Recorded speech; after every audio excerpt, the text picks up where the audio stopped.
Interesting facts about famous people. Best action scenes in westerns.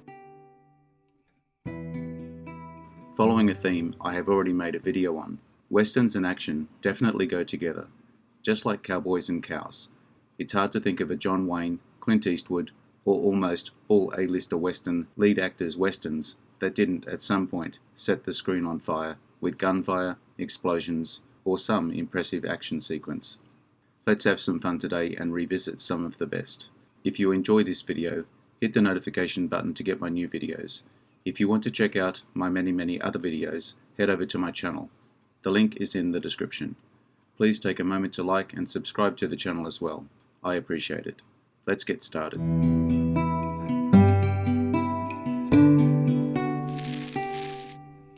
Heaven's Gate, 1980. Homesteaders versus Cattleman Posse. France is the only country in the world to have successfully screened the 3-hour and 39-minute version theatrically since 1980 to critical and commercial acclaim. Chris? Back across the river!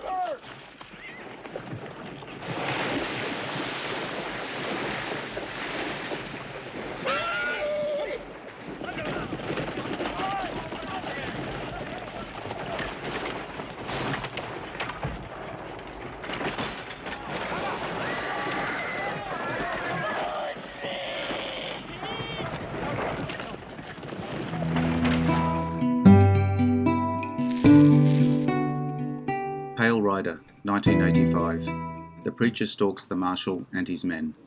During shooting, Clint Eastwood sustained what he described as the worst injury he has ever had on set, when a horse he was riding fell through thin ice and launched him forward. Clint suffered a dislocated shoulder.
The Long Riders, 1980.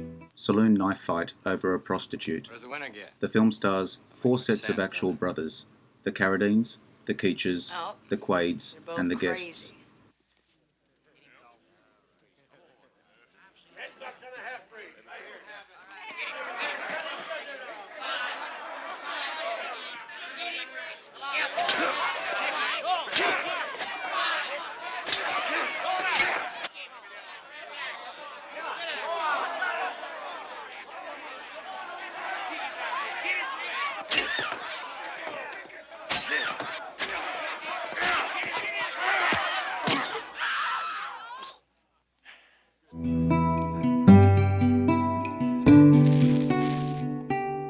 The Magnificent Seven, 2016. The town fights off an army of men. Denzel Washington and Chris Pratt were the first 2 actors cast. Antoine Fuqua knew that both men had expressed interest in appearing in a western.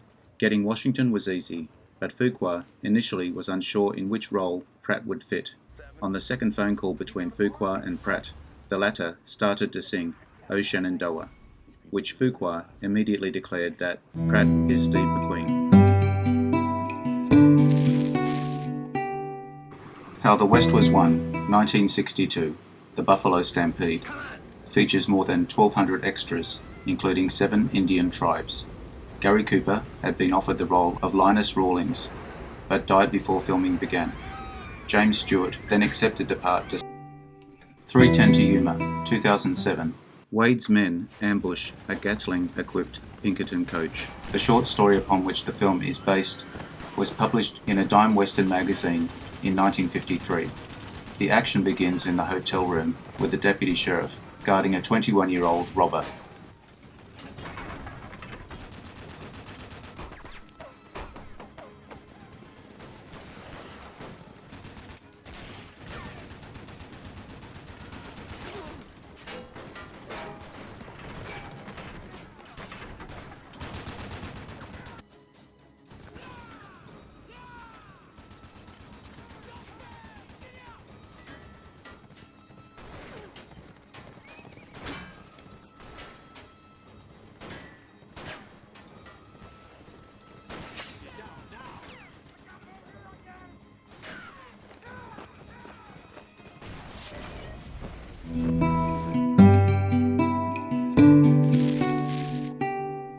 Stagecoach, 1939. Geronimo attacks the stagecoach. Yakima Canutt explained how the stunt was accomplished, where, as an Apache warrior attacking the stage, he is shot, falls off his horse, and then gets dragged underneath the stagecoach. You have to run the horses fast, so they'll run straight. If they run slow, they move around a lot. When you turn loose to go under the coach, you've got to bring your arms over your chest and stomach. You've got to hold your elbows close to your body, or that front axle will knock them off. After the stunt was completed, Canutt ran to director John Ford to make sure they got the stunt on film. Ford replied that, even if they hadn't, I'll never shoot that again.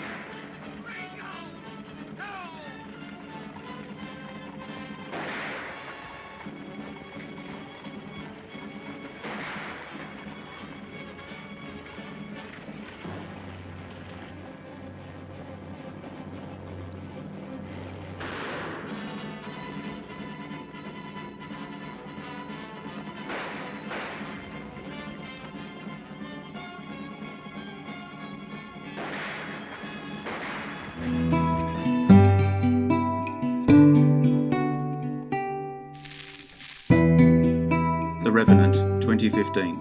Arakawa Indians ambush a fur trading camp. Leonardo DiCaprio chose to devour a raw slab of bison's liver, even though he is vegetarian. He also had to learn to shoot a musket, build a fire, speak 2 Native American languages, Pawnee and Arikara, and study with a doctor who specializes in ancient healing techniques. DiCaprio calls it the hardest performance of his career. Leave the forge!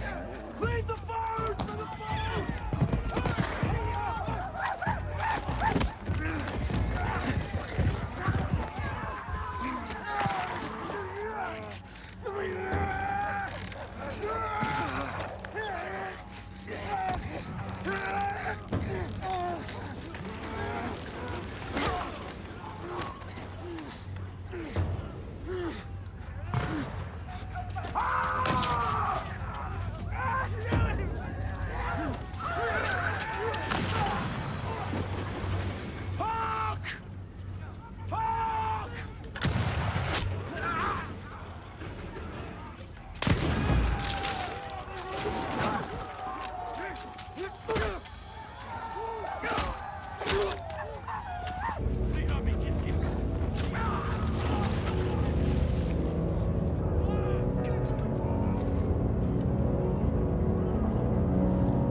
The Wild Bunch, 1969. Train office robbery, stealing a US arms shipment and blowing a bridge.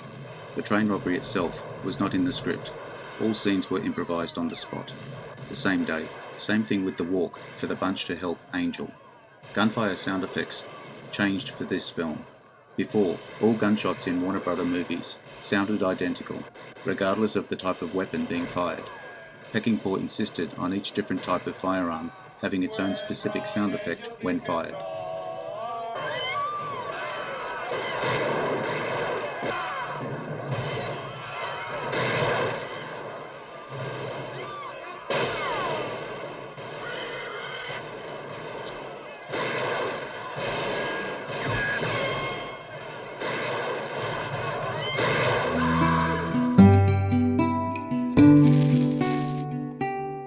Open Range, 2003.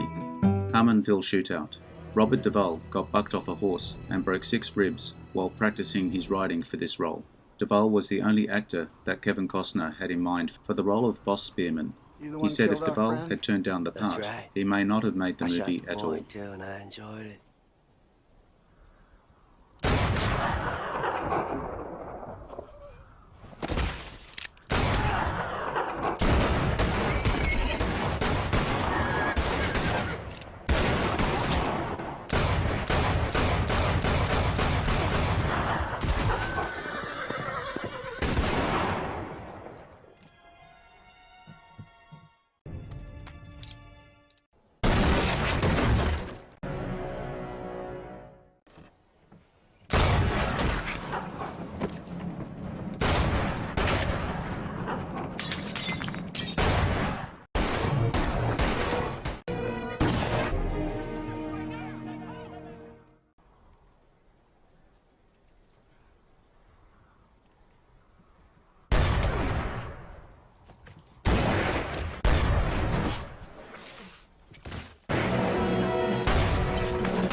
I hope you enjoyed the video.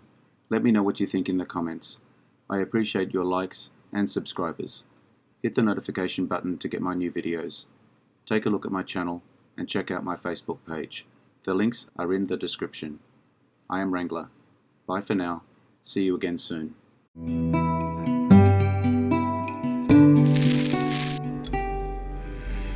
Interesting facts about famous people.